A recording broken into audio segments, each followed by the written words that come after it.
Pengurus Dewan Pimpinan Daerah atau DPD dan Dewan Pimpinan Cabang atau DPC Partai Demokrat se-Lampung Selasa siang mendatangi kantor Kemenkumham Lampung di Bandar Lampung. Kedatangan mereka ini terkait kisruh dualisme kepemimpinan Partai Demokrat pasca Kongres Luar Biasa atau KLB di Deli Serdang, Sumatera Utara beberapa waktu lalu.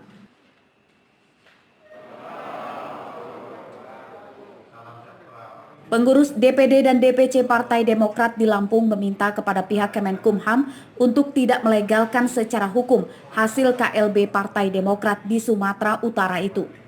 KLB Partai Demokrat di Sumatera Utara dinilai cacat hukum, tidak sesuai dengan ADART dan Undang-Undang tentang Partai Politik. Seperti diketahui, telah terjadi dualisme kepemimpinan Partai Demokrat. Dalam rangka menyampaikan aspirasi kami dari daerah, aspirasi kami dari Partai Demokrat yang menyatakan bahwa KLB Sibolangit itu abal-abal. Sekaligus menyatakan bahwa berkas kami semua di sini sah. Ketika terjadi KLB, kami semua berada di sini. Kemudian kami juga menyampaikan bahwa kami tetap loyal pada keputusan AHY hasil Kongres 5/2020. Menyampaikan perihal persoalan yang terjadi di Partai Demokrat. Nah, untuk kami teruskan kepada Pak Menteri.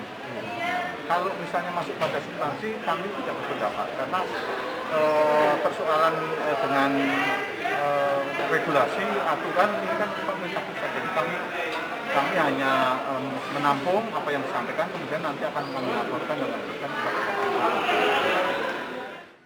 Muldoko melaksanakan KLB di Sibolangit dan terpilih menjadi Ketua Umum Demokrat. Sementara kubu Agus Harimurti Yudhoyono menolak hasil KLB itu. Arsadi Saputra melaporkan dari Bandar Lampung.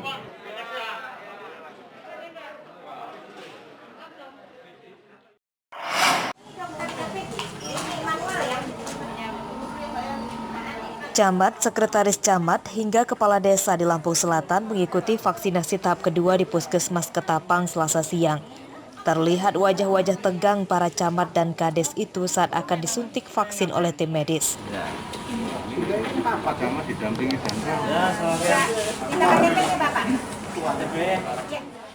Mereka mencoba menghibur diri dengan tersenyum. Jika menampakkan raut wajah takut, tak jarang rekan mereka terdengar meledeknya.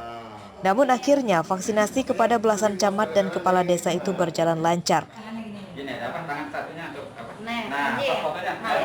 Vaksinasi itu diharapkan bisa menambah imunitas para pelayan masyarakat, sehingga pelayanan ke masyarakat tidak terhambat.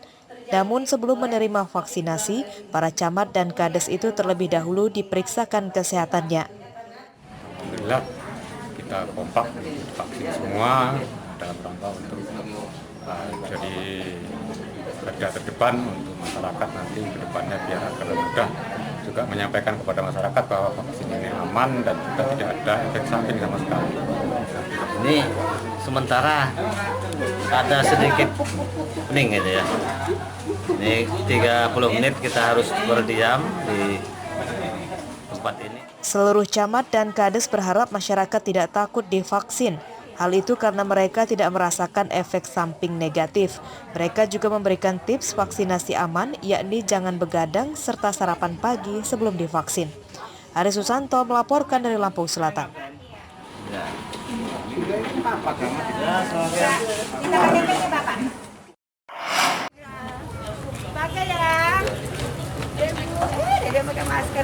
Pembentukan Kampung Tangguh Nusantara di Bandar Lampung terus ditingkatkan.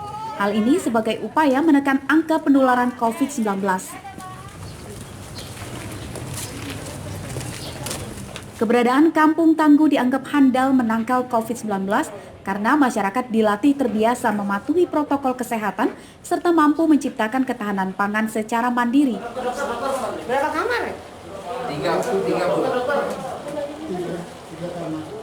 Dari total 126 kelurahan yang ada di 20 kecamatan di Bandar Lampung, tercatat 5 kelurahan telah terbentuk sebagai Kampung Tangguh Nusantara. Bandar Lampung saat ini masih berada di status zona orange COVID-19. Pihak Pemkot Bandar Lampung menargetkan pada bulan April mendatang sudah berada di status zona hijau COVID-19. Dengan diberinya kampung tangguh, mudah-mudahan Karena target Kota Bandar Lampung sebagai ibu kota provinsi ini harus menjadi contoh dari kabupaten yang lain. Kalau Kota Bandar Lampung berhasil, insya Allah kabupaten kota semua di Provinsi Lampung akan berhasil. Target benar kapan? Target bulan hijau itu pun Insya Allah sih April ya. Insya Allah April, makanya nih BPBD sama teman-teman yang lain harus kerja keras sih, sama Bunda juga. Dan Selain pembentukan kampung tangguh, tahapan vaksinasi COVID-19 di Bandar Lampung juga tahap merata terhadap pelayanan publik, yakni tenaga kesehatan, tentara, polisi, pejabat. Vaksinasi terhadap masyarakat umum masih menunggu vaksin dari pemerintah pusat. Jeffrey Arifin melaporkan dari Bandar Lampung.